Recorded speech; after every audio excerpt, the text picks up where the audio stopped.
सदगुरु कबीर साहब के चरणों में चरण बंदगे, महंत रामधनी दास साहब के चरणों में चरण बंदगे, आप सभी श्रोता बंधुओं, भक्तमयी माताएं बहनों, सभी को सप्रेम साहेब बंदगे। आप सभी को भली भांति ज्ञात होगा कि कल भगवान राम के मूर्ति का अयोध्या में प्राण प्रतिष्ठान होने जा रहा है, जिसमें देश के बहुत सारे संत महापुरुष, बड़ी बड़ी हस्तियां आ रही, लेकिन कुछ एक लोग विवाद भी कर रहे हैं। शंकराचार्यों का विरोध भी है कि अर्धनिर्मित मंदिर में भगवान राम के मूर्ति का प्राण प्रतिष्ठान नहीं किया जा सकता।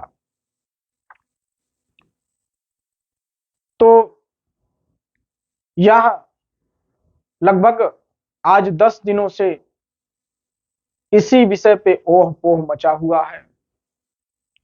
लोग तमाम प्रकार की बातें कर रहे हैं और सबका अपना अपना मत है।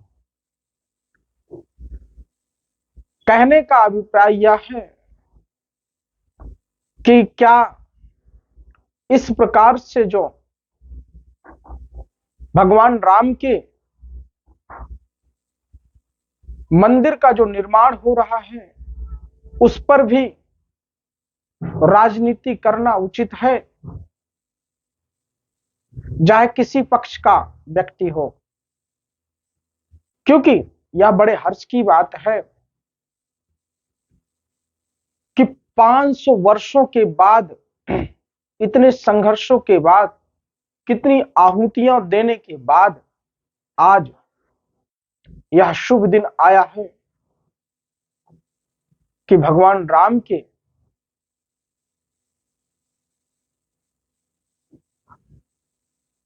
वहां पर उनके मंदिर में, गर्भगृह में उनके मूर्ति का प्राण प्रतिष्ठान किया जा रहा है।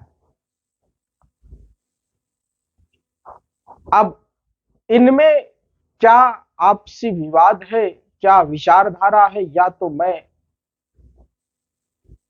इस विषय पे कभी बात होगी, लेकिन यह सोचना भी है क्या राम अगर आज सह शरीर होते यहां पर, तो जिस प्रकार से यह राजनीति हो रही है वह खुश होते, या कि जिस राम को लोग संसार में पूजते हैं, उस राम के नाम पर जिस प्रकार से लोग छीछा लेदर मचा रखे हैं, क्या भगवान राम इससे खुश हैं? विचारिए आप, यह कितनी ही सोचनीय बातें हैं कि किस प्रकार से लोग अपना अपना मत रख रहे हैं। कुछ लोग इसमें अपना विजय कह रहे हैं, कुछ लोग इसका विरोध कर रहे हैं। मैं इस पे नहीं जाना चाहता, क्योंकि आज तात्पर्य यह है कहने का कि अंततः गत्वा भगवान राम का मंदिर बन रहा है, यह बड़े हर्ष की बात है। क्योंकि अगर सांस्कृतिक जो देश की धरोहर है, अगर उसको किसी ने, उस विरासत को किसी शासक ने गलत तरीके से उसका दोहन किया, तो उसका जरूर ही दोबारा बनना आवश्यक होता है। हम आज लोगों से यह पूछना चाहते हैं और कहना भी चाहते हैं, उनको बताना चाहते हैं कि असल में राम की सोच क्या थी।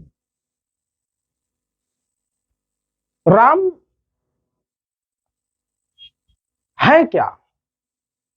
राम को जाने बिना लोग इतना ज्यादा, क्योंकि आज भी हमारे देश में गौ हत्याएं हो रही, जीवों की हत्या हो रही, तो क्या ऐसे में राम राज्य की कल्पना की जा सकती है? या तो बिल्कुल खुशी की बात है कि राम मंदिर बन गया, भगवान राम आ गए, लेकिन अपने आप को कब बदलेंगे लोग? कब अपने विचारों को बदलेंगे? कहीं यह एक उत्सव होकर न रह जाए जीवन में। मेरा सभी से यह निवेदन है कि अगर भगवान राम को दिल से मानते हैं, भगवान राम के विचारधारा को अपनाते हैं, समझते हैं, तो जीव पर दया करना भी और दूसरों पर दया करना भी सोचें। क्योंकि जरा याद करिए कि वह भगवान राम सबरी के मीठे मेल दिखाते हैं, निषाद राज को भी गले लगाते हैं। वह किसी से भेदभाव नहीं करते थे। उन्होंने क्या संघर्ष किया अपने जीवन में, यह किसी से छुपा नहीं। वह जब वन में गए, उन्होंने किसी से आशा नहीं रखी। वह कंदमूल खाकर अपना जीवन व्यतीत किया, लेकिन किसी से कुछ कहा नहीं। उनके जीवन को आप, उनके जीवन दर्शन को पढ़िए तो पहले उनका भ्रात प्रेम, उनका मातृ प्रेम, उनका पितृ प्रेम यह नहीं दिखता लोगों को। जब तक मनुष्य अपने जीवन के दैनिक दिनचर्या को नहीं बदल लेगा, जब तक उस पर उसका कंट्रोल नहीं होगा, वह सच्चा राम भक्त नहीं। वह सच्चे राम को नहीं समझ पाएगा। मंदिर में तो मूर्ति के अंदर प्राण प्रतिष्ठा हो जा रही है, अपने अंदर कब उस राम को प्रतिष्ठित करोगे तुम लोग? अपने अंदर कब करो, कब जगाओगे? आज लोग माँ बाप का कहा नहीं मानते, माँ बाप का अनादर करते हैं। अगर भगवान राम को मानते हैं, भगवान राम को पूजते हैं, जानते हैं, तो जरा विचार करिए कि जो भगवान राम माता कैकेयी के कहने पर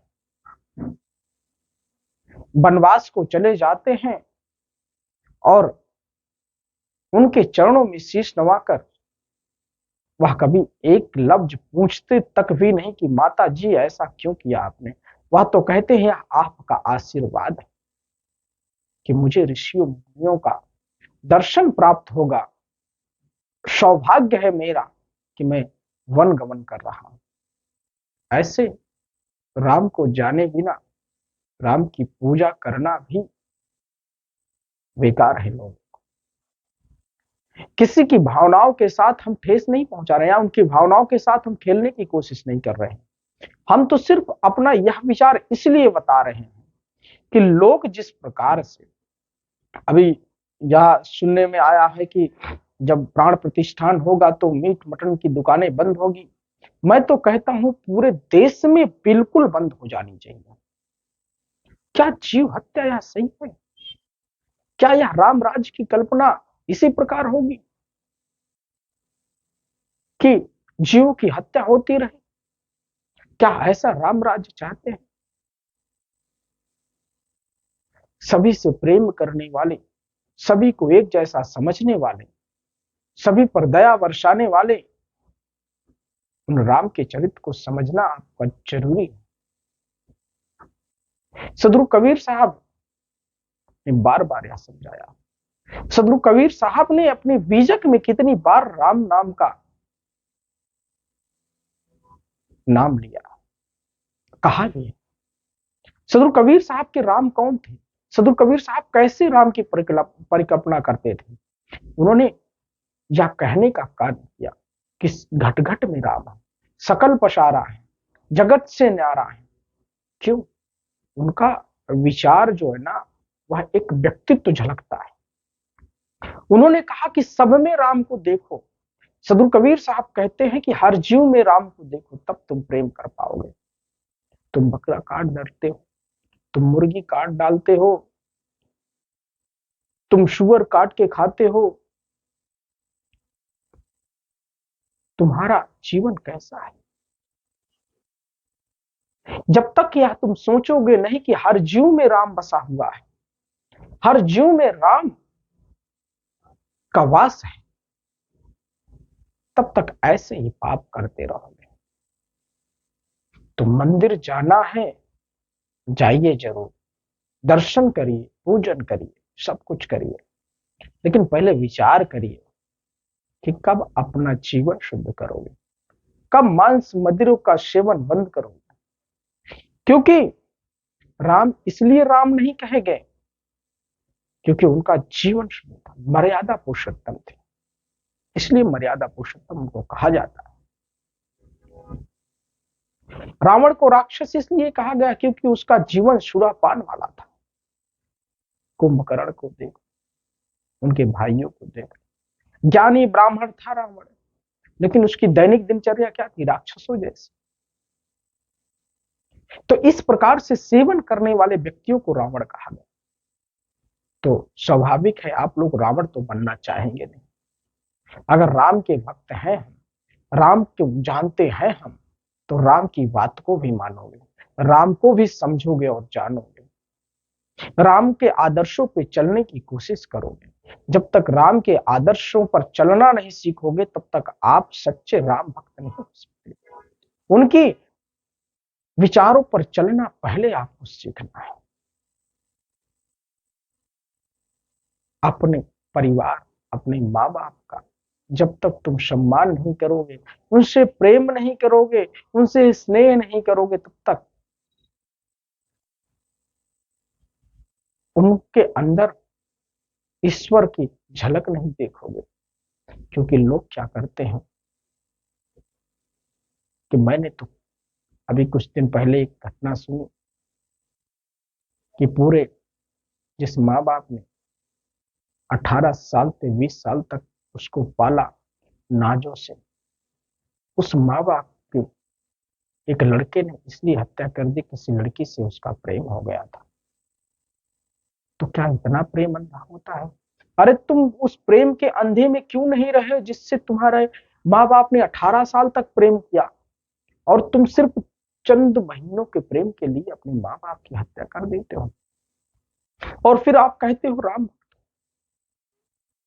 फिर आप कहते हो मैं बस सबसे बड़ा भगवान का भक्त हूं। तो पहले आप उनका आदर करना सीखें, उनका सम्मान करना सीखें, उनको समझने की कोशिश करें, तब जाकर आपका जीवन बदलेगा। पुनः आप सभी को रामलला के प्राण प्रतिष्ठान के लिए बहुत बहुत बधाई और शुभकामनाएं। आप सभी हमारे YouTube चैनल के माध्यम से सत्संग, प्रवचन, कीर्तन, भजन का श्रवण करते हैं। YouTube चैनल के माध्यम से कबीरपंथ प्रचारक के जीवन के अनमोल शब्दों को समझने के लिए चैनल के समस्त वीडियो को आप देखेंगे तो आपको समझ में आएगा कि आपका जीवन कैसा है। पुनः सबको सप्रेम साहेब बंदगी।